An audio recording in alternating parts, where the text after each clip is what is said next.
मु रक्षाबंधन समस्त को अभिनंदन जनाऊँ। राउरकेला विगत किछि दिन हब किछि लोक पैसा पत्र खर्च करी मते बदनाम करने पे चेष्टा करुछंती एवं किछि अपप्रचार लगी भावुंट जे जुएल ओराम ड्रप हो गले बोधे केंद्र मंत्रिमंडल रे तांकु स्थान मिल जिवो ए प्रकार किछि लोक चेष्टा करुछंती।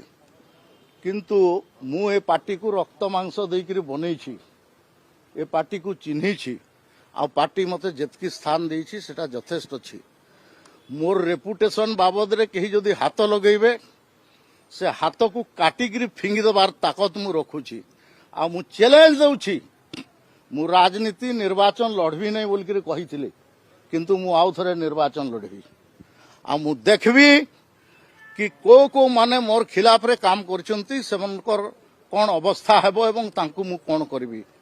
अन्य पार्टी रु आसिकरी आमर पार्टी रे पसिकरी किछि पैसा पत्र खर्च करिकरी मते डिस्टेबिलाइज करबा पई चेष्टा करछंती ताकु मु निंदा करूछि। मु आसिकरी मानस महांती मोर जनरल सेक्रेटरी को से बाबद रे डिटेल रे मु तांकु कहिछि से मने डिस्कशन करबे आ तार ऊपर न्याय देबे आ नहले मु केंद्र नेतृत्व पाखरे भी जाइकरी ए विषय मु अवगत करेबी एवं मते जे अपदस्थ करबा पई चाहूछि जुएल राम भली आदिवासी नेता को ताकु जाली सफा कर देबी।